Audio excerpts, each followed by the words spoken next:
नमस्कार, आपण पाहताय कोकणचं नंबर 1 महा चॅनल कोकण सात लाईव्ह बातमीपत्रात आपलं स्वागत। सुरुवात करूया हेडलाईन्सनं।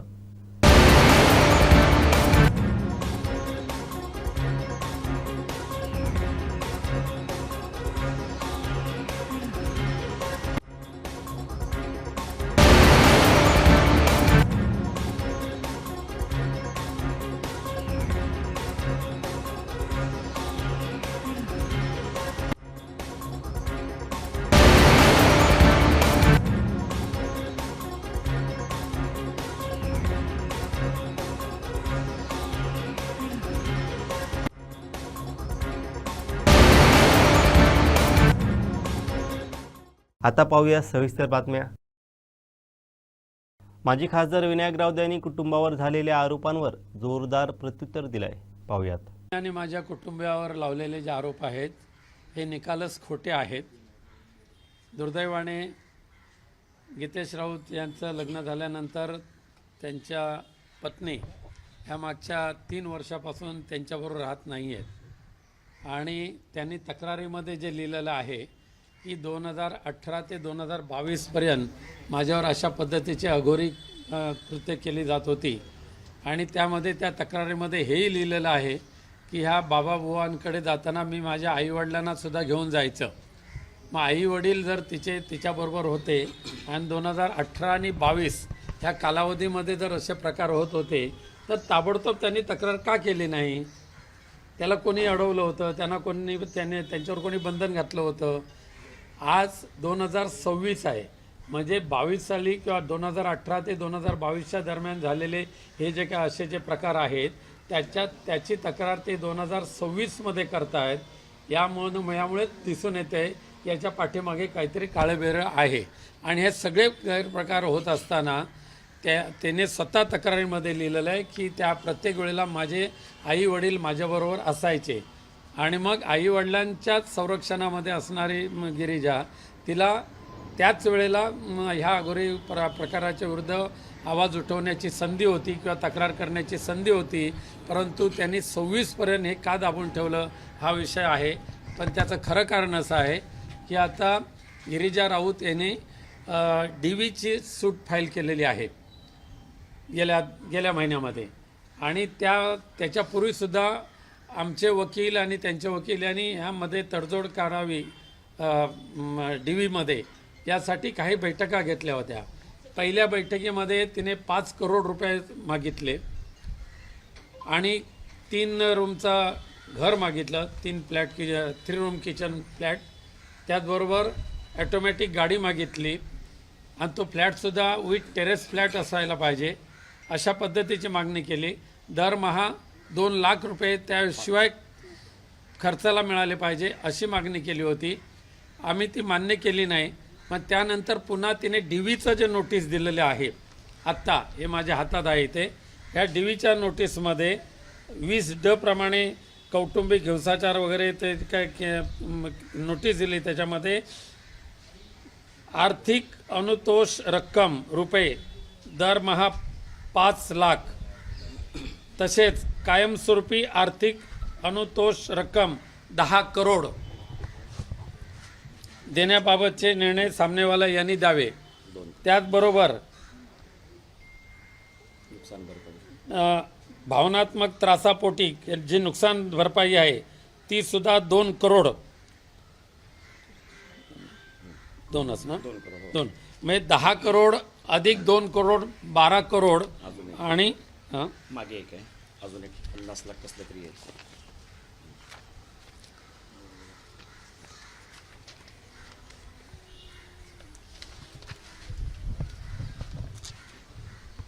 त्यात भेटत नाही आहे, अजून एक 50 लाख आहे। त्याशिवाय म्हणजे हे 12 करोड रुपये मागितले DVच्या नोटीसमध्ये आणि त्याशिवाय दरमहा 5 लाख रुपये खर्च मागितला।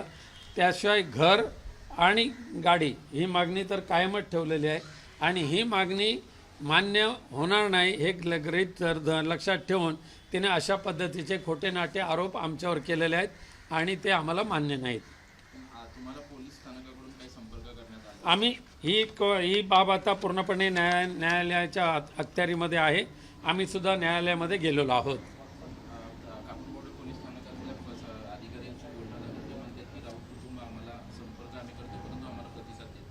आम्ही इथेच राहिलो आहोत आणि ठाण्याच्या सेशन कोर्टामध्ये आमची त्याच्याविरुद्ध जी आम्ही केस दाखल केलेली आहे त्याची नोटीस आम्ही कापूरबावडी पोलीस स्टेशनला बजावलेली आहे. अघोरी संदर्भात देखील तिने उच्चार केलेले आहेत तर नाही, अघोरीच्या संदर्भातले उपचाराचं आम्ही पूर्णपणे खंडन करतो. आम्हाला ते मान्यच नाही, आम्ही त्या पंथातलेच नाही आहोत. पण तिने जे नोटीस दिलेले आहे त्या नोटीसमध्येच हे लिहिलेलं आहे की हे प्रकार होत असताना माझ्याबरोबर माझे आई वडील असायचे. हे एवढं स्पष्ट तिने तिच्या तक्रारीमध्ये लिहिलेलं आहे. मग आई वडील असताना तिने अघोरी प्रकार आईवडिलांनी कसे सहन केले हे सगळे प्रश्न आहेत. त्याचे उत्तर आम्ही न्यायालयामध्ये देऊच. न्यायालयामध्ये आता आमची 23 तारीख आहे. नक्कीच न्यायदेवता आम्हाला यावर न्याय देईल अशी मला खात्री आहे. धन्यवाद. मागील 3 महिन्यांपासून महिला व बाल रुग्णालय कुडाळ येथील कंत्राटी कर्मचाऱ्यांचा पगार न मिळाल्यामुळे 52 कंत्राटी कर्मचाऱ्यांच्या सहनशीलतेचा आता उद्रेक झाला आहे. हतबल झालेल्या कर्मचाऱ्यांनी सोमवार 20 जुलैपासून थेट काम बंद आंदोलनाचा इशारा दिला आहे. माझं नाव युगंधर तेंडोलकर. मी इथे किरण तंत्रज्ञ म्हणून आहे आणि आता 2022 पासून आम्ही 52 लोक इथे बाह्यस्रोत कंत्राटद्वारे कार्यरत आहोत. आता 2022 मध्ये जेव्हापासून आमची नियुक्ती झाली तेव्हापासून आमचा जो बॉन्ड होता हा 3 वर्षाचा होता, जो की 2025 मध्ये संपुष्टात आला. त्यानंतर आम्हाला 1 वर्षाचं एक्सटेन्शन देण्यात आलं.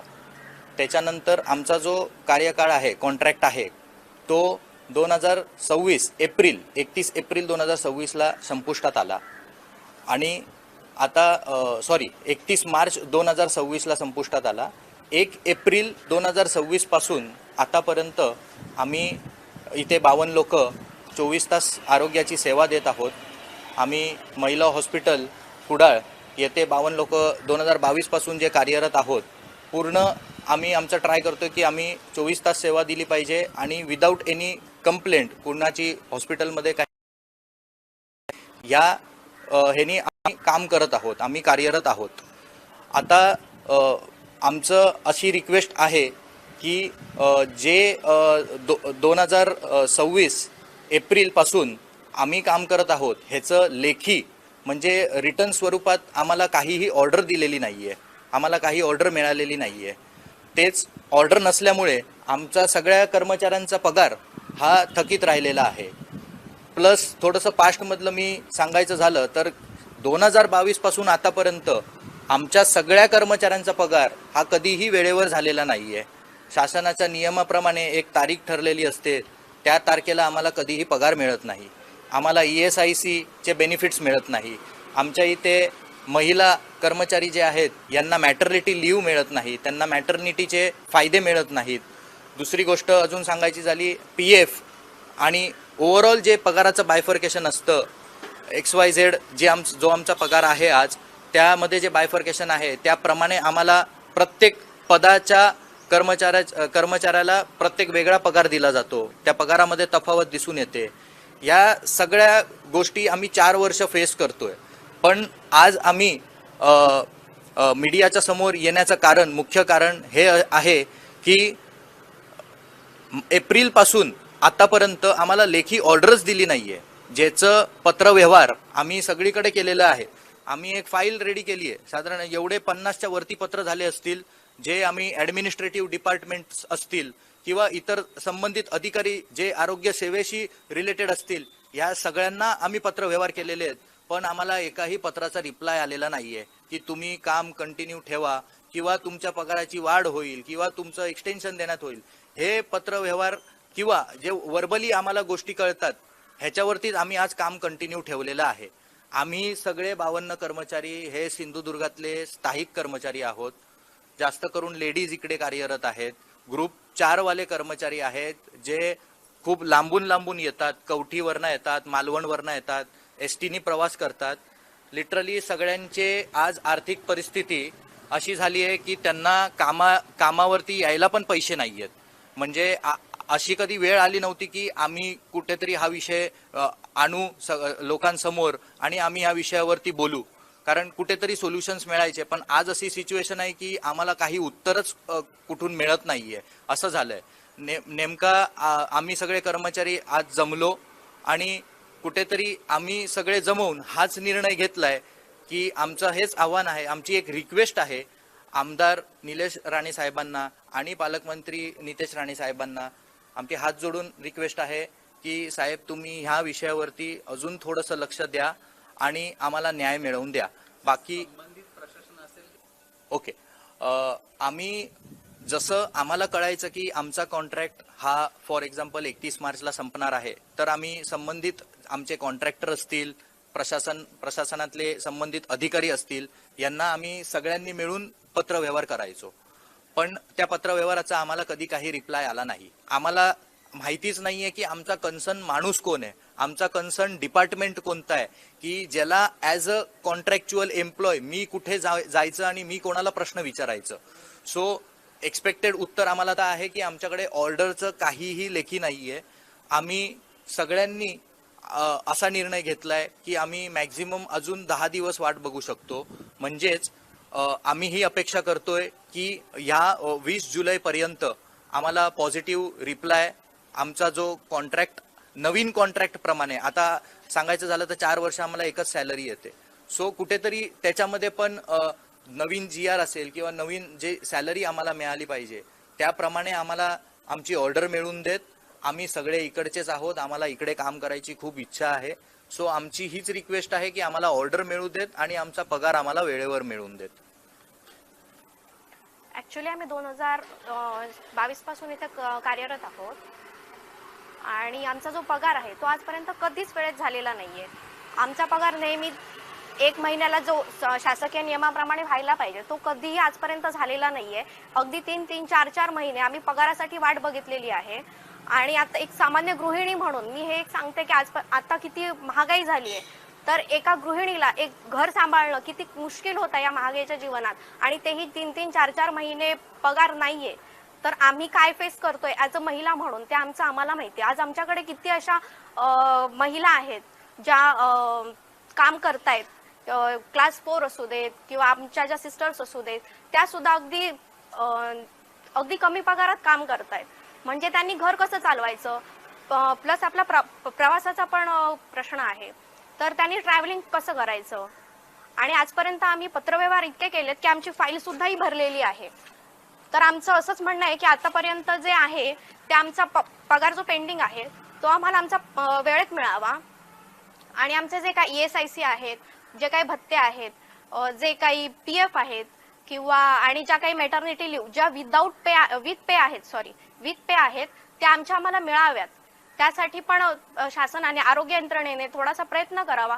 आणि आमच्या ज्या काही मागण्या आहेत, आम्ही असं नाही म्हणत की आम्हाला परमनंट करा, पण जो काही आमचा हक्क आहे पगाराचा वेळेत मिळण्याचा जो महत्वाचा आहे तो प्लीज आरोग्य यंत्रणेने यात लक्ष घालून, माझी तर रिक्वेस्ट आहे की माननीय आपले आमदार साहेब आहेत, निलेश राणे साहेब आहेत आणि आपले आरोग्य मंत्री आहेत, त्यांनी प्लीज यात लक्ष घालावं आणि आमचा जो पगार आहे, आमचे जे भत्ते आहेत ते सर्व आम्हाला आमच्या वेळेत मिळवून द्यावं, ही आमची नम्र विनंती आहे.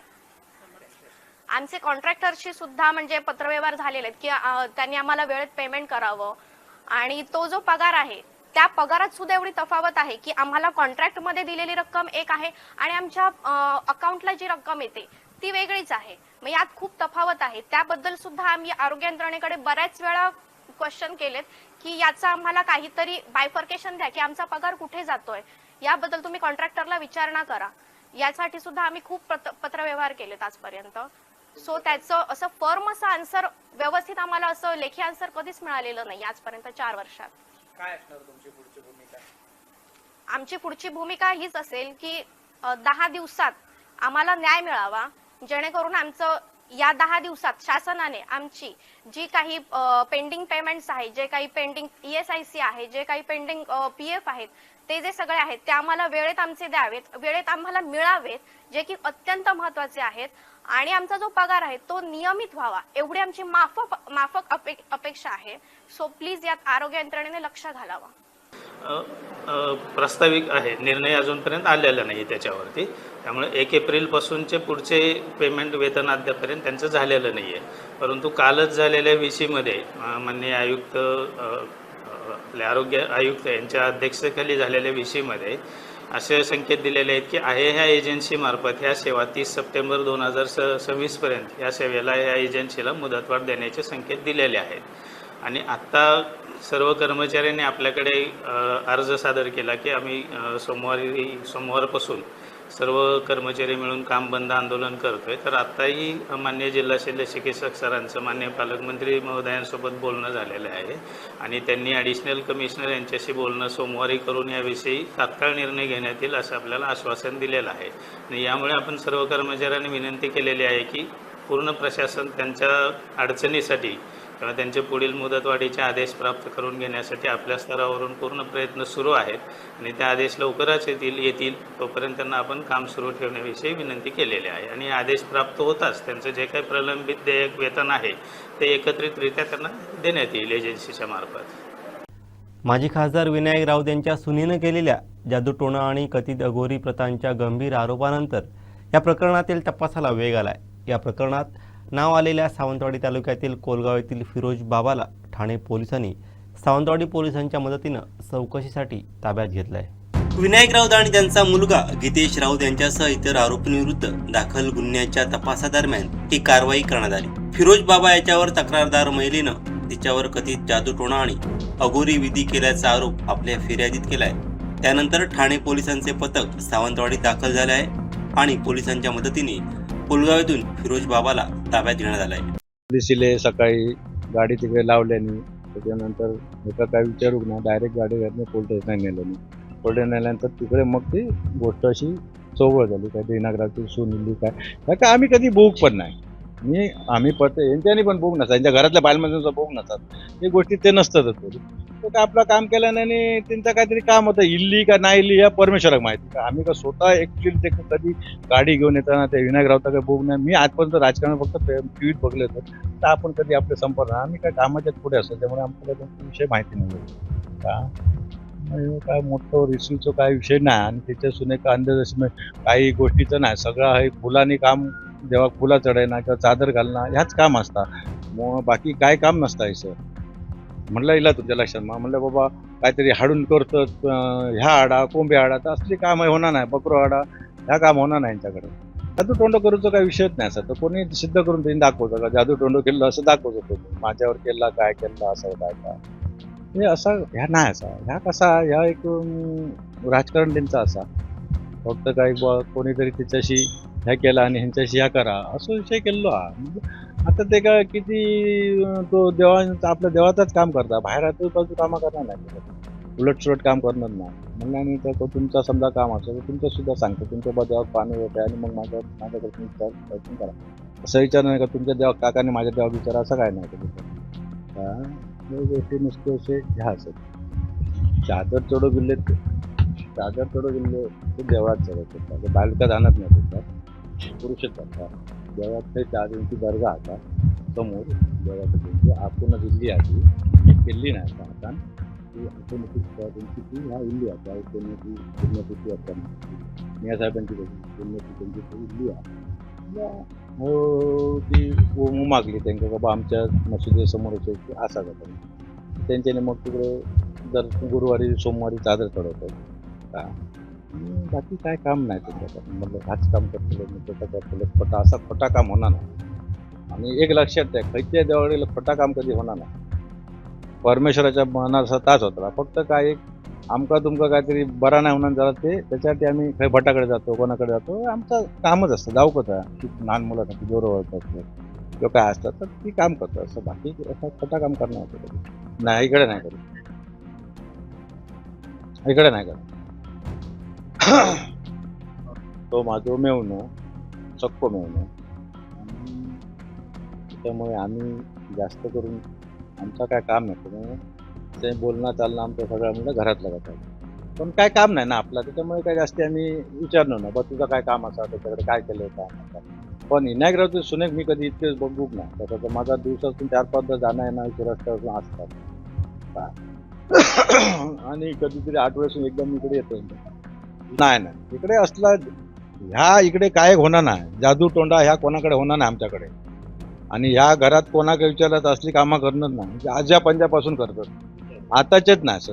आता समजा नवीन जो करणार आहे त्याचे आजोबाचे आजोबा त्यापासून पूर्वीपासून म्हटलं ते बघित होते का हो नवीनच असं नाही म्हणलं पूर्वजापासून असा पण इकडे पैसे विषय घेणत नाही पण काल सकाळी 11 वाजता नेलं आम्ही त्यांना विचारलो तिकडे ना मी जाऊ ना ती माझी बायको आणि त्याची बायको आणि ते भाऊ गेले आणि तो त्याची बहिणी गेले त्यांनी विचारलं ते मला मुंबईच्या प्रमाणे आमच्या त्यांना मुंबई नेऊन ठाण्यात चौकशी करून सोडणार हो चांगलेच लोक येतात आपलं काम असतं तर चांगले लोक येतात असे येणच नाही कसे सांगा चांगलेच लोक येतात खराब लोक येणच नाही येतात वाईट सुद्धा कोणाचा असला तर बरा नाही कोण नाही त्यासाठी येतात नुसतं येणच नाही आमचा वाईट करूचा असले वाईट काम आमच्याकडे होणच नाही पूर्वजांपासून कोलगावच्या या बाबाकडे अनेक राजकीय नेते मंडळी देखील येत असल्याची चर्चा आहे. धर्माच्या नावानं राजकारण करणारेही लोक या भोंदूगिरीला बळी पडल्याचं वृत्त आहे. या प्रकरणानंतर आणखीनही गंभीर प्रकार समोर येण्याची शक्यता आहे. त्यात मुंबईतील कुर्ला येथील एक मुस्लिम बाबाकडून अघोरी कृत्यासह भांडूपचे आबा राऊत, राजापूरमधील काझी बाबा आणि कुडा नानेलीच्या हरिश्चंद्र घाडींचंही नाव पुढे आलंय. त्यांच्यावर गुन्हे दाखल झाले असून पोलिसांकडून चौकशीसाठी ताब्यात घेण्यात आल्याची माहिती मिळते. दैवी शक्ती व काळ्या जादूचा खोटा आवाणून सर्वसामान्य आणि साध्या भोळ्या लोकांची आर्थिक फसवणूक करणाऱ्या कोलगाव येथील एका भोंदू बाबा विरोधात स्थानिक ग्रामस्थांनी पोलिसांकडे वर्षभरापूर्वी तक्रार केली होती. मात्र त्याची दखल घेतली नसल्याचं समोर आलंय. विनायक राऊत प्रकरणात समोर आलेल्या या फिरोज बाबाचे बरेच प्रकार आता समोर येऊ लागले आहेत. याबाबत पोलिसांना विचारलं असता उरुसच्या आधी परवानगी देऊ नये या अनुषंगानं असा अर्ज दाखल केला होता. दोन्ही बाजूला घेतलेल्या मीटिंगमध्ये त्यावर तोडगा निघून उरुस प्रतिप्रमाणे साजरा करण्याचे ठरले. त्यावेळी संबंधिताच्या घरी जाऊन पोलिसांनी चौकशी केली होती, मात्र काही मिळाले नव्हते. त्यानंतर त्याने मशिदीला पायऱ्यांकरिता जागा देण्याचं मान्य केल्याने दोघांना समज देऊन वाद निकाली निघाला व दोन्ही पार्टीनी उरुस साजरा केला होता, अशी माहिती पोलिसांनी दिली. माजी खासदार विनायक राऊत यांच्या सुनेनं केलेल्या जादूटोणा आणि कथित अघोरी प्रथांच्या गंभीर आरोपानंतर या प्रकरणाच्या तपासाला वेग आलाय. सावंतवाडी तालुक्यातील कोलगाव येथील फिरोज बाबाला ठाणे पोलिसांनी सावंतवाडी पोलिसांच्या मदतीनं काल ताब्यात घेतलेला आहे. चौकशीसाठी त्यांना ताब्यात घेण्यात आलेला आहे. यानंतर अनेक प्रकार अनेक गोष्टी या आता समोर येताना पाहायला मिळतात. काही स्थानिक राजकीय नेते सुद्धा या बाबाच्या भोंदूगिरीला बळी पडल्याचं देखील समोर येतं. अनेक लोक त्या ठिकाणी त्या बाबाकडे जात असल्याचं समोर येतं. गेल्या अनेक वर्षांपासून हा भोंदू बाबा इथे अघोरी प्रकार करत असल्याचाही आरोप इथल्या स्थानिक लोकांनी केला. विशेषतः मुस्लिम लोकांकडनं सुद्धा अशा पद्धतीचा आरोप केला.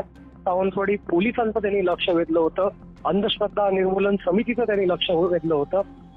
मात्र पोलीस प्रशासनाकडनं त्याची तेवढी हवी तशी गंभीर दखल घेतली न गेल्याचं समजतंय. एकंदरीतच बघितलं तर आज नगरसेवक गीतेश राऊत यांच्या पत्नी यांनी दिलेल्या तक्रारीनंतर त्यांच्यासह माजी खासदार विनायक राऊत असतील इतर जवळपास 7 जणांवर गुन्हे दाखल झालेले आहेत आणि त्यानंतर ठाणे पोलिसांनी तपासाची चक्र जी आहेत ती वेगवान दिशेने हलवलेली पाहायला मिळतात आणि त्याच पार्श्वभूमीवर त्यांनी कोलगावमध्ये सावंतवाडी पोलिसांच्या सहाय्यानं या फिरोज बाबाला कोलगावातून चौकशीसाठी ताब्यात घेतलंय. याचबरोबर मुंबईतला कुर्ला येथील एक मुस्लिम बाबा सुद्धा या अघोरी कृत्यात असल्याचं समजतं. भांडूपचे आबा राऊत हे जे चुलत सासरे त्यांचे आहेत त्यांच्या सुद्धा अंगात अवसाद येतं अशा पद्धतीच्या काही फिर्यादीत म्हटलं गेलेलं आहे. त्याचबरोबर राजापुरातील काझी बाबा असेल, कुडाळ नालेलीचे हरिश्चंद्र घाडी असतील यांची सुद्धा नावं फिर्यादीने नोंदवली असून त्यांच्या विरोधात सुद्धा गुन्हे दाखल झालेले आहेत. त्याचबरोबर या सगळ्यांकडनं काळी जादू, गोमूत्र पिण्यासह अघोरी अमानुष प्रकार केलं गेल्याचे हे आरोप हे गिरिजा राऊत यांनी केलेले आहेत आणि त्या दिशेने पोलिसांनी तपास चक्र जी आहेत ती फिरवलेली पाहायला मिळतात. थोडंसं याची पार्श्वभूमी बघितली तर आता सावंतवाडी इथल्या या कोलगावच्या फिरोज बाबाचे काही अघोरी प्रकार समोर येताना दिसून येतात. त्यामध्ये जसं मगाशी म्हटलं की इथल्या काही स्थानिकांनी यापूर्वी सुद्धा विविध संघटनांचं पोलीस प्रशासनाचं लक्ष वेधलं होतं. जवळपास 2025 मध्ये हे लक्ष वेधल्याचं पाहायला मिळतंय. अखिल भारतीय अंधश्रद्धा निर्मूलन समितीला तिथल्या स्थानिक जवळपास 120हून अधिक ग्रामस्थांनी लोकांनी हे पत्र लिहिलं होतं आणि त्यांचं लक्ष वेधलं होतं.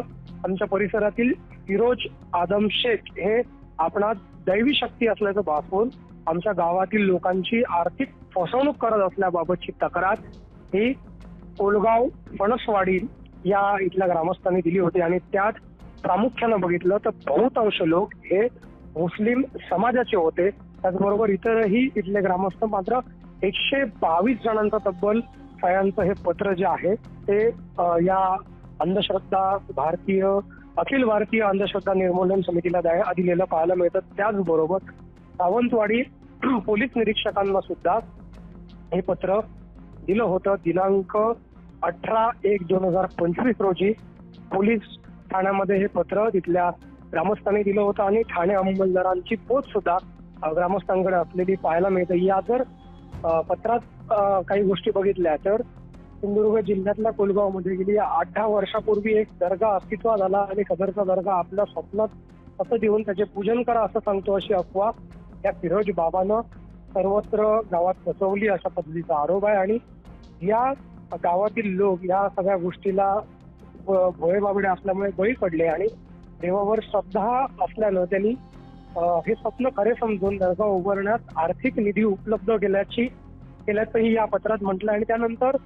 26 जानेवारी 2014 रोजी गावातील मंडळींनी मिळून इथे उरुसचा कार्यक्रम सुद्धा वर्गणी जमा करून सुरू केला. जेव्हा सदरचा दर्गा अस्तित्वात आला तेव्हा ही व्यक्ती हा केवळ साजीव दोरे किंवा इतर द्यायचा, तसेच लोकांच्या हितासाठी कोणत्याही पैशाची मागणी न करता साजीव देत असे. त्यामुळे गावातील लोकांनी मिळून एकूण 4 उरुसचे कार्यक्रम स्वतःच्या खर्चातून इथे केल्याचंही त्या पत्रामध्ये त्या अर्जामध्ये नमूद केलेलं आहे. पोलिसांना हा अर्ज दिलेला आहे. त्यानंतर सुमारे 2-3 वर्षापासून ही व्यक्ती उतारे करणे, बाहुले वर जादू करून करणी करणे, त्याचबरोबर अमावस्येला स्मशानभूमीत दफन करणे, काजळ, कुंकू, बांगड्या, हाड वगैरे वस्तूंचा वापर करून काळी जादू अवगत असल्याचं भासवून घरी जादू करणे असा प्रकार करू लागल्याचा आरोप केला आहे. एका ग्राहकाकडून कमीत कमी 4 ते 5 हजार पर्यंतची रक्कम उकळली जात असल्याचा गंभीर आरोप आहे. त्याचबरोबर जर ग्राहक श्रीमंत असेल तर सदरची रक्कम हे 20 ते 25 हजाराच्या घरात असल्याचा सुद्धा आरोप या पत्रात करण्यात आलाय. सदर व्यक्ती संपूर्ण जिल्ह्यात तसे गोवा राज्यात जाऊन देखील कामे करत असल्याचंही म्हटलं गेलंय. त्याचीही ते वेगळी फी आकारत असल्याचं मोठा आरोप या ठिकाणी केला गेलाय. केवळ एक लिंबू फिरवून त्याच्या भाषेत उतारा करण्याचे 400-500 रुपये घेत असल्याचंही बोललं जातं. असे विविध आरोप आहेत. त्याचबरोबर आठवड्यात प्रत्येक सोमवार गुरुवार हा भोंदू बाबा 2 बकऱ्यांचा बळी देतो असा आरोप केलाय. आठवड्याच्या प्रत्येक वेगळ्या दिवशी स्वतःमध्ये वेगळी वारी उभी करतो आणि वेगवेगळ्या दिवशी कुणी देवताराचा दांडेकरांचे वारे उभे करतो असाही आरोप यामध्ये केला गेलेला आहे. आणि विविध अवतार माझ्यात असल्याचे खोटे भासवून लोकांच्या भावनेशी खेळत असल्याचं आणि आर्थिक फसवणूक करत असल्याचं यात म्हटलं होतं. दरवर्षी जवळपास 40 ते 50 बकरे मारून मोठा उरुसचा कार्यक्रम एकटाच साजरा करत असल्याचा पण आरोप केलाय. तसेच समस्त ग्रामस्थांकडनं ही मागणी केली आहे की हे जे प्रकार आहेत ते बंद करण्यात यावे. जे उतारे करून लिंबू टाकणे, बाहुल्या स्मशानभूमीत दफन करणे, त्याचबरोबर इतर जे काही अघोरी प्रकार होत होते त्याचा नाहक त्रास लोकांना होत होता. आणि त्यामुळे बाबाच्या घराला लागून असलेल्या वाडीतनं किंवा तिथे लहान मुलं किंवा ग्रामस्थांनी याबाबत पोलिसांचं अंधश्रद्धा निर्मूलन समितीचं लक्ष वेधलं होतं आणि पैशासाठी हे सगळं होत असल्याचा गंभीर आरोप त्यांनी यामध्ये केलेला आहे. आणि बाबा गावातील लोकांना विचारणा करून असं कृत्य बंद करण्यास सांगितलं असतं तो उडवाउडवीची उत्तरं देत असल्याचं म्हटलंय किंवा इथे पुन्हा यायचं नाही, माझ्या वाट्याला आला तर तुम्हाला करणी करून मारून टाकेल अशी धमकी पण दिल्याचं त्या पत्रात नमूद आहे. माझ्याकडे काळ्या दिवशी ताकद आहे, तुमचे वाईट करीन, विरोध करणाऱ्याला संपवून टाकेल अशी धमकी दिल्याचंही त्यात म्हटलंय. माझी ओळख जिल्ह्यातील तसे गोवा राज्यातील राजकीय पदाधिकाऱ्यांची आहे, त्यांची मी कामे करतो, त्यांचा हात माझ्या पाठीशी आहे, उगाच माझ्या वाकड्यात येऊ नका नाही तर तुम्हाला महागात पडेल अशी धमकी या बाबाकडनं दिल्याचं या पत्रात म्हटलेलं आहे. त्याचबरोबर त्याचे अनेक साथीदारही आहेत, तसेच राजकीय लोकांशी त्याचे संबंध आहेत.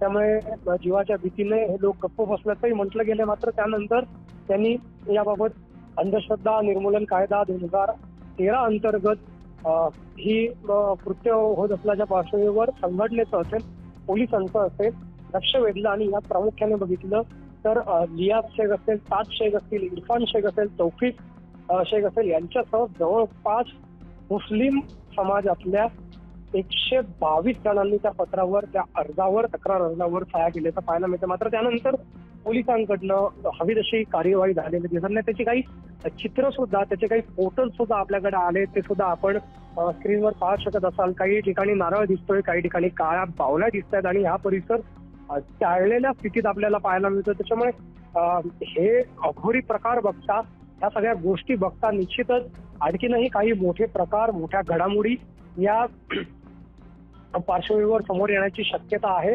आणि एकंदरीतच आपण बघितलं तर विनायक राऊत जे सिंधुदुर्गचे, रत्नागिरीचे माजी खासदार राहिलेत, त्यांच्या स्वतःच्या सुनेनं त्यांच्या मुलावर, त्यांच्यावर, त्यांच्या पत्नीवर, ज्यांनी लग्न जुळवलं त्यांच्यावर आणि चुलत सासरे ज्यांच्या अंगामध्ये अवतार येत असल्याची फिर्यादीत म्हटलं गेलं, अशा सगळ्या लोकांवर आरोप केले. त्याचबरोबर ह्या भोंदू सगळ्या बाबांवर आरोप करून त्यांच्यावर आज गुन्हे दाखल झाल्याचे पाहायला मिळतात. आणि त्यामुळे निश्चितपणे सिंधुदुर्ग जिल्ह्यात, कोकणात एक मोठी ही राजकीय घडामोड पाहायला मिळते. आज काल या फिरोज बाबाला पोलिसांनी ताब्यात घेतलं असून चौकशी अंती आता पुढे काय कार्यवाही होते, इतर जे भोंदू बाबा आहेत, मग कुर्ल्याचा मुस्लिम तो बाबा असेल, त्याचबरोबर बघितलं तर आपल्याच जिल्ह्यातला आणि कुडाळ तालुक्यातला जो अजून एक बाबा आहे, त्या बाबाचा समावेश आहे. हरिश्चंद्र घाडी नालेलीचे जे आहेत, त्यांच्यावरही आरोप असे झालेले आहेत. राजापुरातल्या काझी बाबावर आरोप झालेले आहेत. हे सगळे प्रकार बघता आता पोलीस कशा पद्धतीनं तपास करतात, संबंधित दोषींवर कशा पद्धतीनं कारवाई करतात, कारण महाराष्ट्रात मागच्या काही काळात अनेक असे अघोरी प्रकार, असे अघोरी कृत्य करणारे भोंदू बाबा यांचे अनेक प्रकरणं समोर येत आहेत. त्यामुळे निश्चितपणे त्या सगळ्यावर आता पोलीस यंत्रणा काय कार्यवाही करते हे पाहणं महत्वाचं ठरणार आहे. वैभववाडी तालुक्यातील कोकिसरे येथील सार्वजनिक गणपती विसर्जन घाटावरील बंधाऱ्यात बुडून मुंबईतील 23 वर्षीय तरुणाचा दुर्दैवी मृत्यू झाला.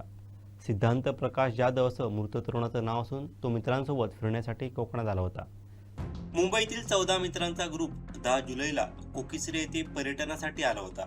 येथील प्रसाद वळंदू यांच्या घरी हे सर्वजण आले होते. शनिवारी दुपारी सर्वांनी एकत्र वेळ घालवल्यानंतर सायंकाळी 3:30च्या सुमारास कोकिसरे येथील सार्वजनिक गणपती विसर्जन घाटीवरील बंधाऱ्यावरती पोहण्यासाठी गेले. काही मित्र पाण्यात उतरले तर काही बंधाऱ्यावरच थांबले होते. सायंकाळी 6:30च्या सुमारास सिद्धांत जाधव दिसत नसल्याचं मित्रांच्या लक्षात आलं. त्याचा मोबाईल, कपडे आणि चप्पल पाण्याच्या काठावर आढळून आल्यानं मित्रांनी शोधाशोध सुरू केली. याची माहिती गावचे पोलीस पाटील आणि सरपंच यांना देण्यात आली. त्यानंतर वैभववाडी पोलिसांनी घटनास्थळी धाव घेत शोध मोहीम सुरू केली. मात्र अंधारामुळे रात्री शोधकार्य थांबवावं लागलं.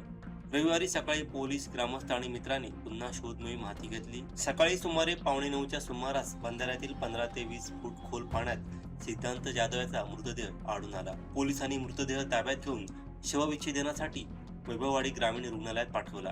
सिद्धांत जाधव हा मूळ कणकवली तालुक्यातील नरडवे गावचा असून शिक्षण आणि नोकरीनिमित्त मुंबईत वास्तव्यास होता. त्याच्या निधनामुळे कुटुंबियांसह मित्र परिवारावर शोककळा पसरली आहे. कणकवली मुख्याधिकारी गौरी पाटील यांनी कणकवली शहरातील उड्डाणपुलाखालील असणारे बंद स्टॉल तसंच अनधिकृत बांधकाम आणि फक्त व्यवसाय सुरू नसताना जागा अडवून ठेवलेल्या व्यवसायांवर कारवाई केली. भविष्यात याचा परिणाम कसा दिसणार पाहूयात याबाबतचा स्पेशल रिपोर्ट. कणकवली बदलते, होय हे म्हणावं लागतंय, कारण कणकवलीमध्ये अतिक्रमण हटाव मोहीम नगरपंचायतच्या मुख्याधिकारी गौरी पाटील यांनी हाती घेतली आहे. त्यानंतर सर्वच आपण बघतोय की कणकवली या नगरपंचायतच्या पिलर खाली जे अतिक्रमण होतं ते हटवण्यात आलेलं आहे. हजी वाकडेकरांना जागा काही निश्चित करून दिल्या. त्यामुळे काही या संदर्भात नागरिकांच्या प्रतिक्रिया आहेत त्या आपण जाणून घेणार आहोत. त्यांचं काय नेमकं म्हणणं आहे या हटाव मोहिमेत, चला तर जाणून घेऊया त्यांच्या प्रतिक्रिया.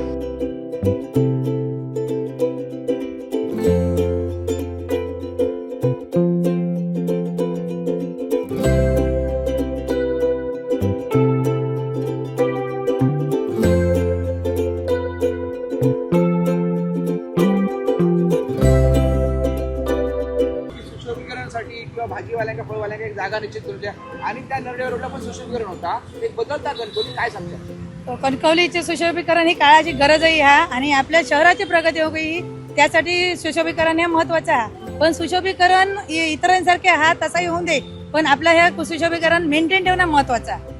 कारण जी आता सध्या परिस्थिती आहे की गुरांचा त्रास, कुत्र्यांचा त्रास जो होता, तर आम्ही इथे अनुभवलेलो आहे. म्हणून सांगते की सुशोभीकरण करा, पण ते मेंटेनही ठेवा, की ज्याच्यामुळे घाण होणार नाही किंवा काय होणार नाही. त्यासाठी सुशोभीकरण करा. आनंद त्यांनी एक जागा ठरवून दिली या भाजीवाल्यांका, स्टॉलवाल्यांका, भाजीवाल्यांका, फळवाल्यांका आणि फुलवाल्यांका. त्याबद्दल काय वाटतं? सगळेजण बसू शकतील, पण जास्त माणसं असल्यामुळे जागा कदाचित अपुरी पडू शकता. पण सगळ्यांका सामावून घ्या आणि सगळ्यांका हे करा, जागा द्या, ही एक इच्छा. या मोहिमेबद्दल मुख्याधिकारी काय म्हणाल्या पाहूयात. आपल्याला म्हणजे मागं आपण 1 महिन्यापूर्वी, जवळपास 1 महिना झाला, त्यापूर्वी कारवाई केलेली होती आणि शहरामध्ये सुशोभीकरण करायचं आहेच. आपल्याला शहराचं जे बकालीकरण आहे ते कमी करण्यासाठी आपण मागची कारवाई केलेली होती. आता त्याचा पुढचा टप्पा म्हणजे आपलं सुशोभीकरण. तर सुशोभीकरणासाठी आपण पहिले काही पार्ट आपण निवडलेत, म्हणजे जसा निधी अवेलेबल होईल त्यानुसार आपण काम करतो. तर पहिल्या टप्प्यामध्ये आपण पटवर्धन चौक, जो शहरातला मुख्य भाग आहे, तिथून आपण सुरू करतो.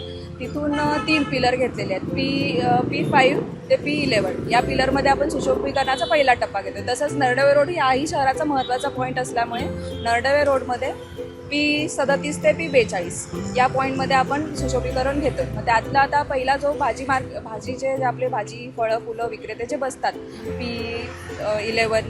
P11च्या दरम्यान तिकडे जे बसतात, त्या लोकांना आपण तिथून रिलोकेट करतो. तेही तात्पुरत्या स्वरूपाचं, म्हणजे कोणालाही आपण परमनंट स्वरूपाची जागा देत नाही आहे. पण तिथं जे आपल्याला सुशोभीकरण करायचं, त्यासाठी तिथे जे लोक बसलेले आहेत, फळं फुलं विक्रेते बसलेले आहेत, भाजी विक्रेते बसलेले आहेत, त्यांना आपण शेजारच्या पिलरमध्ये रिलोकेट करतो. आणि त्यासाठी आपण 10 बाय 10च्या जागा आखून दिलेल्या आहेत. नंतर 1-2 दिवसामध्ये किंवा सोमवार मंगळवारच्या दिवसामध्ये आपल्याला या सर्व लोकांना आपण व्यवस्थित प्रकारे तिथं अलोकेट करून घेऊ.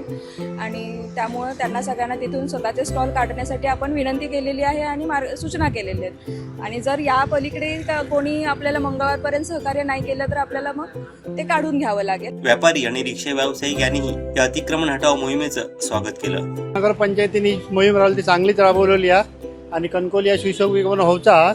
आणि आम्ही एखादं पाहुणं जर आणलो तर म्हणा तो कणकवली चांगली आहे. ह्या बघून तो आधी पाहुणं आज माणसा येऊन भितत आधी बाहेरची इल्लेली या सगळ्या नमान्यांचा अभिमानांचा सगळा बघून. त्याच्यामुळे मोहीम ही चांगल्यापैकी आणि चांगलाच होऊन दे. आता सुशोभीकरण होताला एकत्रित फक्त भाजीवाल्यांका, फळवाल्यांका काही जागा ठरवून दिली ते बरोबर आहे. बाजूक त्यांना देवची ते ठरवून त्यांना ती बरोबर दिलेली आहे त्यांना जागा. आता सगळे तकडे भाजीवाले हे बसतात, त्याच्यामुळे त्या बरोबर आहे. आणि सुशोभीकरण ह्या शोभीकरण या कणकवली होऊन दे. लोक म्हणा गोयबा चांगला हा म्हणू. फळवाले एके बाजू, भाजीवाले एके बाजू. एक रिक्षा चालक असा दरवर्षी एवढे वर्ष तुम्ही रिक्षा व्यवसाय करता, कणकवलीची परिस्थिती काय होते आणि आता पुढे काय? आता काय सध्या सुधारणा चालू आहे. ती चांगली मोहीम आहे सगळं हटवूची. ते उगाच काय नाही कसं बारीक सारीक बांधण ठेवलेला. उगाच एका माणसाने 4-4 जागा अडवून टॉल बिल ठेवलेले आहेत आणि ते भाडा घेतात. ते भाडा घेतो काही एक संबंध नाही त्यांचा. सरकारी जागा आहे ती नगरपंचायतीची मोहीम ही चांगल्यापैकी आहे. ती त्यांनी करूची पुढे राबूची ह्याच्या पुढे पण नाही. अतिक्रमण हटलंच पाहिजे आणि कणकवलीचं जरा सुशोभीकरण झालं पाहिजे. कारण कुठेतरी एक वृद्धांना बसायला जागा, त्यांच्या सुखदुःखाच्या गोष्टी बोलायला जागा, अशी कुठेच जागा नाही. अशी जागा झाली पाहिजे. पण विस्थापित झाले त्यांना कुठेतरी जागा शासनाने किंवा हटवणाऱ्यांनी मिळवून दिली पाहिजे. नाही, सुशोभीकरण झालंच पाहिजे. कारण आमच्या कणकवलीत बघण्यासारखं फक्त एकच आहे की भालचंद्र बाबांचा मठ, बाकी काही बघण्यासारखं काहीच नाही. आता झालं तर रेल्वेकडे सुशोभीकरण झालं आहे ते दाखवण्यासारखं आहे, बाकी काही दाखवण्यासारखं कणकवलीत काहीच नाही. त्यामुळे झालं ते योग्यच आहे. हो, वॉकिंग पार्क झालाच पाहिजे.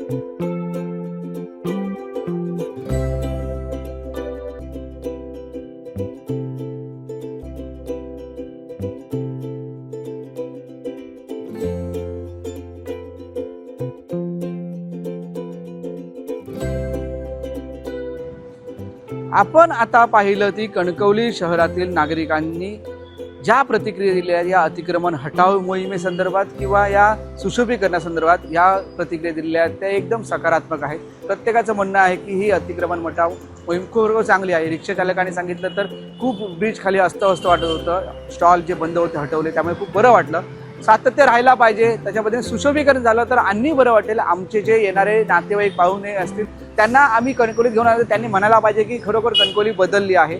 त्यामुळे अशा बरी प्रतिक्रिया. व्यापाऱ्यांचं देखील काही म्हणणं आहे की त्यांनी सांगितलं की आम्हाला ज्यावेळी आम्ही संध्याकाळचे फेरफटका मारू किंवा जे ज्येष्ठ नागरिक आहेत त्यांना समजा इथे बसण्यासाठी किंवा एक चांगली जागा उपलब्ध झाली तर एक सुशोभीकरण तंत्रमय चालण्याचं ठिकाण हे सगळं झालं तर एक चांगलं होईल असं देखील सांगितलं. त्यामुळे बहुतांश जे आपण बघितलं तर ह्या कणकवलीमध्ये सगळ्याच नागरिकांचं म्हणणं आहे की काही जणांनी असं सांगितलं की जे विक्रेते होते त्यांनी सांगितलं की आम्हाला जर पक्की जागा दिली तर आमचा कुठलाच विरोध नाही, आम्हाला पण चांगलं वाटेल. त्यामुळे ह्याच ठिकाणी नगरपंचायतीने हे जे आहे त्या ठिकाणी आखून देखील दिलेलं आहे. 10x10ची भाजी विक्रेते आहेत, फळ विक्रेते आहेत, त्यांच्यासाठी जागा देखील आखून दिलेली आहे. त्यामुळे एक त्यांचा एक सकारात्मक त्यांनी देखील एक चांगली हे आहे असं देखील सांगितलं. त्यामुळे कणकवली बदलते हे आपल्याला आता निश्चित दिसतंय. या बदलासाठी आता सातत्य टिकणं गरजेचं आहे. तशाच पद्धतीने या सुशोभीकरणासाठी जे हाती घेतलेलं काम आहे मुख्याधिकारी गौरी पाटील यांनी जे 5 नंबरपासून 11 नंबरपर्यंत सुशोभीकरण आहे, 12 पासून पुढे बघितलं तर या फळ आहे, भाजीपाले आहेत किंवा फुल विक्रेते यांच्यासाठी जागा आहे. तशाच पद्धतीने प्रांत ऑफिस ते नरडवे नाका या ठिकाणी ज्या गाड्या ज्या पार्किंग केलेल्या आहेत किंवा त्यांना काढून तिथे देखील सुशोभीकरण होणार आहे. त्यामुळे ह्या सर्वच ठिकाणी जर बघितलं तर ह्या ब्रिज खाली हे सगळं सुशोभीकरण झालं तर कणकवली निश्चितच बदलणार एवढं मात्र आपल्याला दिसत आहे. कॅमेरामॅन साहिल बागवेसह उमेश बुचडे, कोकणसाल लाईव्ह, कणकवली. लग्नापूर्वी स्वतःचा बंगला असल्याचं खोटं सांगून फसवणूक करणं, नपुसकत्व लपवण्यासाठी विवाहितेवरती भोंदूबाबांच्या माध्यमातून अघोरी जादूटोणा करणं आणि शारीरिक, मानसिक व आर्थिक छळ केल्याप्रकरणी माजी खासदार विनायक राऊत यांच्या मुलासह 3 जणांवर आणि 3 भोंदूबाबांवर मुंबई विरार पोलीस ठाण्यात गुन्हा दाखल करण्यात आला आहे. त्याची पत्नी गिरिजा गीतेश राऊत हिने दिलेल्या सविस्तर जबाबावरून हा गुन्हा नोंदवण्यात आला असून या हाय प्रोफाईल प्रकरणामुळे राजकीय वर्तुळात खळबळ उडाली आहे. पाहूयात. तक्रारीतील माहितीनुसार या युवतीचा विवाह 3 डिसेंबर 2017 रोजी वांद्रे पूर्व येथील माजी खासदार विनायक राऊत यांचे चिरंजीव नगरसेवक गीतेश राऊत यांच्याशी झाला होता. विवाह जुळवताना वाकोला मुंबई येथे स्वतःचा बंगला असल्याचं व रुनवाल सेफनी येथे अलिशान फ्लॅट असल्याचं सांगितलं होतं. मात्र लग्नानंतर वरात थेट वाकोला येथील झोपडपट्टीत निवासस्थानी गेल्यावर आपली फसवणूक झाल्याचं निदर्शनास आलं. याबाबतचा जाब विचारला असता गीतेश राऊत याने अत्यंत उर्मटपणे वागणूक देऊन धमकावल्याचा आरोप केला. लग्नानंतर पती हा शारीरिक संबंध ठेवण्यास टाळाटाळ करत होता. उटी, ऑस्ट्रेलिया, न्यूझीलंड, स्वित्झर्लंड यासारख्या देशात फिरण्यास गेले असता तिथेही पतीने जवळकीस साधण्यास नकार दिला आणि विचारणा केली असता अमानुष मारहाण केल्याचा जबाब नोंदवला. पतीचेही नपुसकत्व लपवण्यासाठी सासरच्या मंडळींनी संगनमत करून विवाहितेवर बाहेरची बाधा असल्याचं भासवायला सुरुवात केली. त्यासाठी सासरच्यांच्या सांगण्यावरून मुंबईतील कुर्ला येथील एक मुस्लिम बाबा, भांडूपचे आबा राऊत, कुलगाव सावंतवाडी येथील फिरोज बाबा, करुड घाट राजापूर येथील काझी बाबा आणि नानेली कुडाळ येथील हरिश्चंद्र घाडी यांनी भोंदू बाबाकडे विवाहितेला नेण्यात आलं. तेथे तिच्यावर लिंबू कापणं, काळ्या कणकेच्या बाहुल्या टाचण्या, अंगारे दुपारे, जिवंत कोंबडा, केस उपटणं आणि गोमूत्र पिण्यास सक्ती करणं यासारखे अघोरी व अमानुष प्रकार सप्टेंबर 2018 ते ऑगस्ट 2022 या कालावधीत सातत्याने करण्यात आल्याची तक्रार केली आहे. मानसोपचार तज्ज्ञांनी दिलेल्या वैद्यकीय सल्ल्यांना व उपचारांना पतीने प्रतिसाद दिला नाही. उलट माजी खासदारांनी आपल्या राजकीय वजनाचा वापर करून डॉक्टरांना मॅनेज करण्याचा प्रयत्न केला असा आरोप तक्रारीत करण्यात आला आहे. पतीने नैसर्गिक गर्भधारणेचे पर्याय नाकारून विवाहितेवरती घरच्या घरी होम इन्सेमिनेशन करण्याची प्रक्रिया करण्यासाठी दबाव आणला व मानसिक छळ केला. तसंच राजकीय कार्यक्रमांमध्ये अडचण येऊ नये म्हणून मासिक पाळी पुढे ढकलण्याच्या गोळ्या घेण्यास जबरदस्ती करण्यात आल्याचा आरोप केला. या जबाबानुसार पोलिसांनी तिचा पती गीतेश विनायक राऊत, सासरे विनायक राऊत, सासू श्यामल विनायक राऊत, लग्न जुळवणारे सुरेखा राजेश सरफरे व राजेश सरफरे, चुलत सासरे आबा राऊत, फिरोज बाबा राहणार कोलगाव सावंतवाडी, काझी बाबा राहणार करुड घाट राजापूर, हरिश्चंद्र घाडी राहणार नानेली कुडाळ यांच्यावर गुन्हे दाखल केलेत. या प्रकरणाचा पुढील तपास पोलीस करत आहेत. कुडाळ नगरपंचायत हद्दीतील हिंदू कॉलनीतील 141 गुंठे जमिनीच्या वादावरून सध्या कुडाळमधील राजकीय आणि सामाजिक वातावरण चांगलंच तापलंय. पाहूयात. मनीषा महादेव वारेकर, महादेव तुकाराम वारेकर यांची पत्नी पुनमुखत्यारी तुम्हाला सांगत आहे जी अरविंद गजानन बाकरे यांनी ती वहिवाट सिद्ध करून दिलेली आहे आणि त्या संदर्भात आम्ही 487 साली मोजणी करून घेतलेली होती आणि त्याचा नकाशाही आमच्याकडे आहे. ते अरविंद गजानन यांनी मान्य केलेला आहे.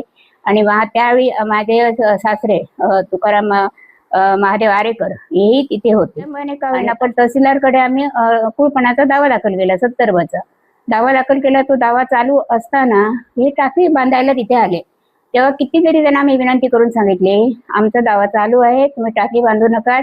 त्यावेळी प्रशांत राणे म्हणून सरपंच होते, त्यांना सुद्धा आम्ही खूप विनंती केली, त्यांनी काय ऐकलं नाही. दावा चालू झाला, तहसीलदार ऑफिसने दावा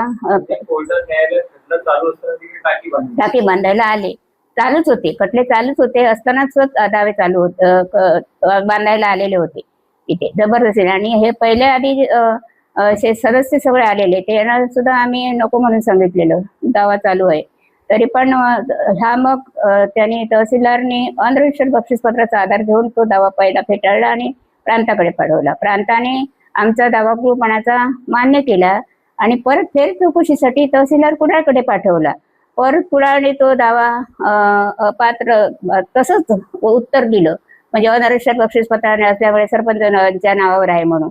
आणि मग परत आम्ही तोही दावा SDO सावंतवाडीकडे पाठवला कुळपणाचा आणि त्याच्यासोबत फेरफाराचाही रद्द करण्यासाठी, कारण तो फेरफार हा अनरजिस्टर्ड बक्षीसपत्राचा झालेला होता. 77-90 फेरफाराचं ते वर्णन होतं आणि तो अनरजिस्टर्ड बक्षीसपत्राचा असल्यामुळे आम्ही त्याच्यावरही अपील केलं SDOकडे. त्याच SDOने 2005 साली आम्ही कुळ असल्याचं परत सिद्ध केलं आणि तो 2002-04 साली जो फेरफाराचा दावा दाखल झाला तो त्याने आमचा मान्य केला आणि त्याप्रमाणे त्यांनी आम्हाला निर्णय दिला. त्याच्यावर अपील त्यांनी ग्रामपंचायत कुडाळने अप्पर जिल्हाधिकारी सिंधुदुर्ग यांच्याकडे अपील केलं फेरफाराविरुद्ध RTS खाली. त्या अपिलात त्यांनी सुद्धा काही मुद्दे न देता, पुरावा न देता, फक्त त्यांची महादेव आरेकर यांची पत्नी शासकीय नोकरीला आहे म्हणून ही ती जमीन बळकावते असं आमच्यावर आरोप घेऊन हा दावा त्यांनी दाखल केला. त्याचा कोर्टाने सुद्धा त्यांना सांगितलं हा पुरावा तुमचा सिद्ध होत नाही म्हणून.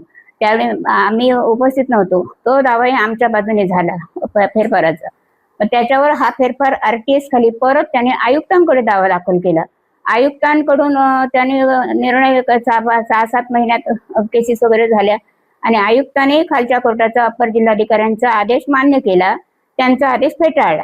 त्यामुळे ज्या आयुक्तांच्या ऑर्डरप्रमाणे जो बदल झाला त्या बदलात आमचा हा 7/12 कुळपणाचा जाहीर झाला आणि जी आमची 37 गुंठ्याची जमीन होती ती आम्हाला आमच्या 7/12 कुळ म्हणून लागले आणि SDOच्या कुळपणाच्या आदेशाप्रमाणे कुळ ठरलो आम्ही. त्या ह्याच्यात कुडाळ दिवाणी, जिल्हा दिवाणी न्यायालय आणि हायकोर्टाने आम्हाला सगळी आमची बाजू सक्सेस केलेली आहे आणि त्याने हायकोर्टापर्यंत त्यांनी सांगितलेलं आहे जी आरेकरांची ही जमीन आहे 37 गुंठ्याची, त्याच्यात कोणीही सरपंच, ग्रामपंचायत कुडाळ, पहिला जो दिवाणी न्यायालय कुडाळचा आदेश झाला त्याच्यात त्यांनी म्हटलेलं आहे तेच आदेश जिल्हा कोर्टाने मान्य केला आहे. जिल्हा कोर्टाच्या नंतर हायकोर्टाने मान्य केलेलं आहे.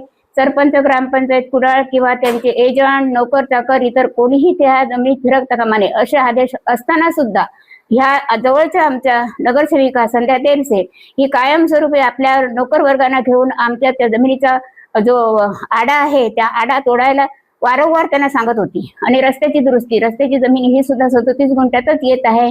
त्या रस्त्याबद्दल सुद्धा आम्ही तक्रारी केलेल्या होत्या आणि जो अनरजिस्टर्ड बक्षीसपत्राचा होता तो 7/12 त्यांचा नष्ट झालेला आहे. तिथपासून 2008 सालापासून सरपंच, ग्रामपंचायत कुडाळ यांच्या नावावर कुठलीही जमीन नाही.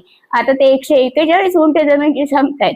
141 गुंठ्यापैकी आमची फक्त 37 गुंठ्याचा आमचा प्रश्न आहे. 41 जी जमीन राहिली ती मूळ मालकांच्या नावावर गेली आयुक्तांच्या आदेशाप्रमाणे. मूळ मालकांकडून त्यांनी काय घेतलं न घेतलं हे मला माहित नाही, कारण त्यांनी त्यावेळी त्यांना दुरुस्तीचं द्यायला पाहिजे होतं. तर जे रस्ते गटारे झाले ते अजूनपर्यंत ते का राहिले? मूळ मालकांना सुद्धा का आमच्या केसेसमध्ये घेतलं नाही, एकदाही विचारलेलं नाही. आता ह्या अंतिम टप्प्यात एवढी वर्ष होऊन ते आता आमच्या विरुद्ध का झगडतायत? ह्या तेरसेबाई आम्हाला का त्रास देत आहेत? त्यांचं कोण? आणि माझं घर जवळ आहे, मला हे दिसलं मोजणी करताना, ते दिसले. हे खाजगी बाब आमच्या ह्याच्यात ती हस्तक्षेप का करते? तिचं घर जवळ आहे म्हणून आमच्या ह्याच्यात कोणी मोजणी करायला आले म्हणून तिचा काय संबंध आहे का? तिच्या ह्याच्यात जर आम्ही गेलो तर ती आम्हाला अटकणार नाही का? तिची जमीन देईल का कोण? ती नगरसेविका आहे आणि तिच्या जमिनीत जर हस्तक्षेप कोण करायला गेला तर ती येईल का? मग वारंवार ती आम्हाला का त्रास देते? एक नगरसेविका आहे म्हणून आम्ही का गप्प राहायचं का? आम्हाला सुद्धा माणुसकी आहे ना. असं वारंवार आम्हाला तिने त्रास दिला. एक म्हणजे जे वार्डातली ही नगरसेविका आहे, वार्डातल्या लोकांचं काम करायला पाहिजे, वार्डात बाकीच्यांचं करत असेल, पण आमचं त्यांनी एकही 15 वर्ष त्यांनी एकही काम केलं नाही किंवा आमच्या नगरपालिकेच्या ह्याच्यात सगळा तिने मोडा घातलाय, एकही दाखला आम्हाला दिलेला नाही. आम्ही काय एवढं केलंय? आम्ही स्थानिक इथे आहोत, 4 पिढ्या गेल्या ह्यांच्या सासऱ्यांच्या पासून, आणि हे आता 10-15 वर्ष यांनी घर बांधून झालेले आहे. हिंदू कॉलनी संपूर्ण आता ही नंतरची आहे. हे जनतेचा प्रश्न आहे. हे जे उपस्थित झालं त्यावेळी आता जनतेचं सोयीच्या दृष्टीने आम्ही म्हटलं म्हणजे 3 गुंठे जमीन तुम्हाला आम्ही टाकीच्या खालची सोडू असं म्हणजे आश्वासन दिलंय त्यांना. आम्ही अजून करारपत्र केलेलं नाही, पण 3 गुंठे जमीन आम्ही टाकीच्या खालची देणार त्यांना या ह्याच्यात, आणि टाकी उभारलेली आहे. बाकी आता जर त्यांनी ते सुप्रीम कोर्ट हे कोर्टाकडे ते जायला निघालेत, आम्हाला म्हणजे कसं आमची आर्थिक परिस्थिती सोडाच, कारण इतका खर्च आम्ही ह्या जमिनीसाठी केलेला आहे म्हणजे त्याच्यात तो भरून निघणारा नाही. शिवाय मानसिक टेन्शन जे आम्हाला झालेलं आहे ते सुद्धा भरून येणार नाही. शारीरिक कष्ट झालेले आहेत, मानसिक टेन्शन आलेलं आहे, आणि आर्थिक दृष्ट्या आम्ही कमकुवत झालेलो, आणि हे सुप्रीम कोर्टापर्यंत जाणं खर्च आम्हाला परवडणार नाही. आता ही नगरपालिका फक्त जो खर्च करते तो जनतेला पण समजायला पाहिजे. काही नगरवासियांना, आपल्या कुडाळ नगरवासियांना पण हे मी अगदी आवर्जून सांगते की त्यांनी विचार करायला पाहिजे की सुप्रीम कोर्टाकडे आता आम्ही ह्या टाकीसाठी कसं काय जाणार, हे त्यांनी थांबवावं अशी मी त्यांना विनंती करते. कारण काय, आता आमचं वय आहे 70-71, आणि त्या ह्याच्यात आम्हाला जाणं शक्य वाटणार नाही, कारण इतका पैसा आमच्याकडे नाही. आणि हे सगळं केसेस जवळून असं जर आयुक्त हे जे कोर्टाचे दावे जे झालेले आहेत आणि कोर्टावर जर नगरपालिका विश्वास दाखवत आहे, तर मग पुढे अपील का करावी हा माझ्या मनात प्रश्न निर्माण झालेला आहे. का झगडावं आणि अपील का करावी दाखल? फक्त ह्याच्यासाठी जमीन मिळते ताब्यात म्हणून नाही, हे चुकीचं आहे. त्याने हे थांबवायला पाहिजे अशी माझी विनंती आहे. भाजप प्रणित सेवाशक्ती संघटना सावंतवाडी आगार अध्यक्ष सुधीर आडिवरेकर यांनी आक्रमक पवित्रा घेत 2 दिवसात मार्गफलक नवीन तयार करा, NCMC कार्डाबाबत प्रवाशांची होत असलेली लुटमार थांबवा अशी मागणी केली आहे.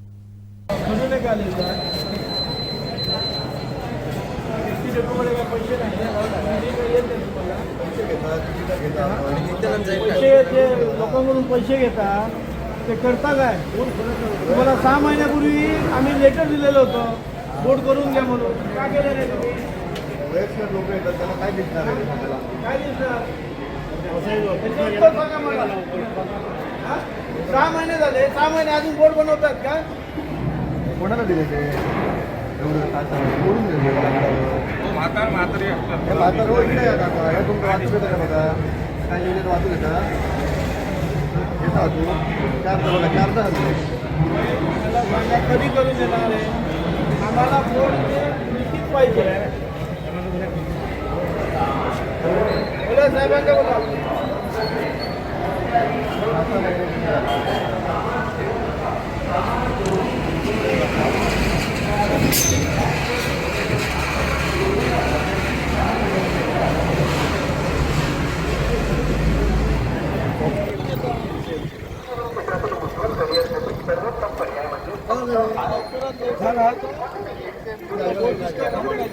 झोपे काढता का तुम्ही येऊ इथे ऑफिसमध्ये? आधी बोर्ड केलं काय? आधी बोर्ड केलंय, मग आता कसं दिसलं आम्हाला तिथे बोर्ड? 6 महिने झोप येतो बोर्डचा फोटो बघत आहेत, वाचता येत नाही कोणाला. म्हाताऱ्या लोकांना, वयस्कर लोकांना, ज्येष्ठ लोकांना कसं दिसणार? अजून का केलं नाही? आता आलो की आम्हाला तो बोर्ड दिसला गाडीचा. कालिका मंदिर हाताने लिहिलेला बोर्ड आहे. तुम्ही सांगा पावसाचे दिवस आहे, घडून लिहिणार त्याच्यामुळे जर गेला हाताने काय बघणार? माझं म्हणणं तुम्हाला बोर्ड यायला वेळ लागेल, घडून जाईल. निदान एखादी ऑइल पेंट घेऊन तरी त्याच्यावर घ्या. आता ही शीट तर आहे ना तुमच्याकडे?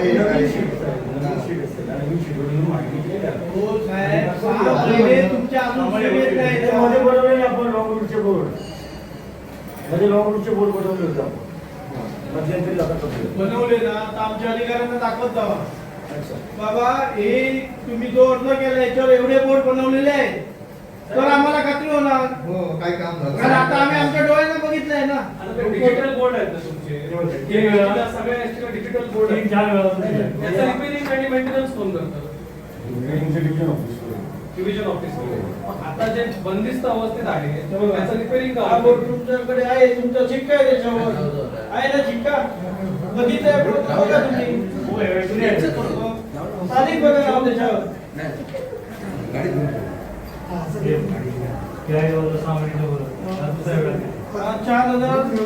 4 तारीख 11/25 मग जवळजवळ आता 8 महिने झाले.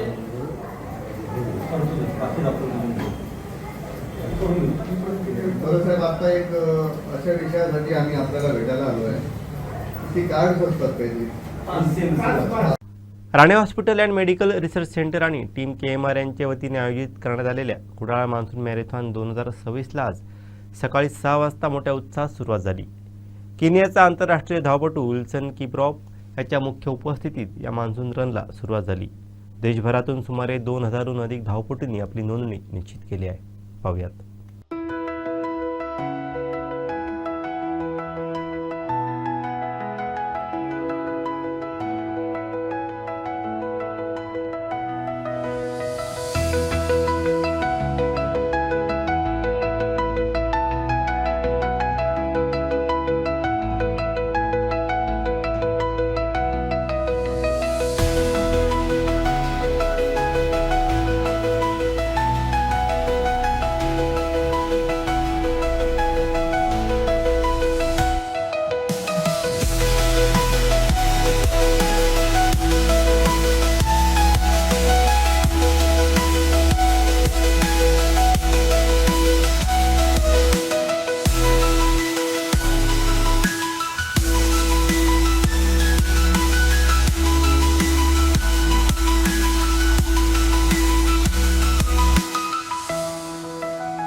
माजी खासदार विनायक राऊत यांचे सुपुत्र यांच्याबाबतच्या तक्रारीच्या पार्श्वभूमीवरती देवगडमधील नगरसेविका तन्वी चांदोसकर आणि प्रियंका साळसकर यांनी पत्रकार परिषद घेतली.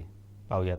भारतीय जनता पार्टी महिला आघाडीतर्फे आज आम्ही इथे अगदी जबाबदारीने जमलेलो आहोत प्रेस कॉन्फरन्ससाठी आणि विषयही तितकाच गंभीर आहे.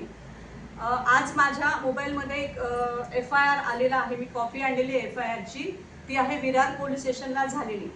आपले माजी खासदार विनायक राऊत आणि त्यांचे नगरसेवक चिरंजीव यांच्या विरोधात त्यांच्या सूनबाईंनी मानसिक, शारीरिक, आर्थिक आणि इतर अनेक फसवणुकीचे विविध प्रकारचे गुन्हे, बुवाबाजी, ढोंगबाजी अशा प्रकारच्या विविध प्रकारचे आरोप त्यांच्यावर ठेवलेले आहेत.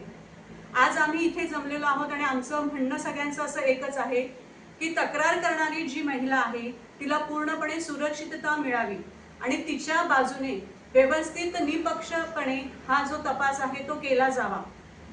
इतके वर्ष माजी खासदार राहिलेल्या व्यक्तींकडून नगरसेवक म्हणजे अगदी लोकप्रतिनिधी असणारी लोक आणि एका विशिष्ट पक्षाचे प्रतिनिधित्व करणारे हे जे आपल्या समोरचे व्यक्ती आहेत ज्यांच्यावर हे आरोप टाकलेले आहेत, तर अशा व्यक्तींनी या गोष्टीची जबाबदारी स्वीकारणं खरं तर गरजेचं आहे आणि आपण त्याची नैतिकता सांभाळणं गरजेचं आहे. पण असं काही झालेलं दिसून येत नाही आहे.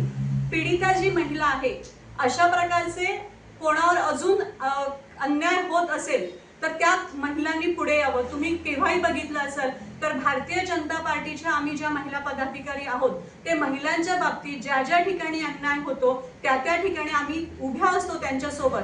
आज पण आमची सगळ्यांची मागणी त्या पीडितेच्या बाजूने आहोत. तिच्या बाबतीत जे काही अन्याय झालेले आहेत, तिने जे काही नमूद केलेलं आहे त्याचा निपक्षपातीपणे तपास करण्यात यावा आणि त्या पीडितेला योग्य न्याय मिळावा आणि जे कोणी यामध्ये आरोपी आहेत त्यांना योग्य ती शिक्षा मिळावी आणि कायदा सुव्यवस्था यांनी पण हा तपास करताना समोर कोण आहेत याचा विचार न करता एक महिला आणि महिलाला व्यवस्थित प्रोटेक्शन मिळून याची व्यवस्थित निपक्षपातीपणे याचा तपास घ्यावा अशी मागणी करण्यासाठी आम्ही सगळेजण आज इथे जमलेलो आहोत. खासदार विनायक राऊत यांच्या बाबतीत त्यांच्या सूनबाईने तसेच त्यांचे पती नगरसेवक आहेत त्यांचे चिरंजीव यांच्या विरोधात त्यांनी टाकलेले आहेत असे आरोप आहेत की त्यांचा मानसिक, शारीरिक, त्याच्याप्रमाणे आर्थिक आणि इतर त्यांच्या बाबतीत जे काही बुवाबाजी ढोंगबाजी आता तुम्ही महाराष्ट्रामध्ये आपल्याकडे सगळीकडे पाहतायत की हे फॅड किती वाढलेलं आहे. तर या बाबतीत तिच्यावर अन्याय झालेले आहेत. मला खरं तर ते वाचायलाही मी जेव्हा वाचलं तेव्हा मला इतकं ते अपमानास्पद वाटलं की महिलांच्या बाबतीत इतकं कसं काही कोणी गैरवागू शकतं आणि कोणी काय म्हणण्यापेक्षा हे लोक प्रतिनिधी आहेत, हे 10-10 वर्ष खासदार झालेली लोक आहेत आणि इतकं अमानुष हे स्त्रियांच्या बाबतीत वागू शकतात. आज मी जे इतकं बोलते आहे त्याचा मला स्वतःला त्याचा एवढा मनस्ताप किंवा एवढा संताप आलेला आहे की महिलांच्या बाबतीत असे कसे काय वागू शकतात हे लोक. हे होतं जर तुम्ही कुटुंबामध्ये महिलेला सन्मान देऊ शकत नाही तर तुम्ही समाजातील महिलांना काय न्याय देऊ शकता. म्हणजे इतकी वर्ष जे खासदार म्हणून त्यांनी काम केलं ना त्याचा आज काय उपयोग झाला आहे समाजासाठी. ऍक्च्युली कुटुंबामध्ये जर अशा प्रकारच्या घटना घडत राहिल्या तर हे निषेधार्थ आहे आणि खासदार कुटुंबियांवरती या महिलेवर अत्याचार केला म्हणून जो गुन्हा दाखल झालाय त्या शिक्षेस पात्र होऊन शिक्षा त्यांना मिळावी ही आम्ही समाजातर्फे आम्ही ही मागणी करतोय. कारण महिला म्हणून एक तिच्यावर जो अन्याय झाला हा काही योग्य झालेला नाही आणि ते समाजाला प्रबोधन करू शकत नाही हा पुढे. नमस्कार, आपण पाहताय कोकणचं नंबर 1 महा चॅनल कोकण सात लाईव्ह. बातमीपत्रात आपलं स्वागत. सुरुवात करूया हेडलाईन्सनं.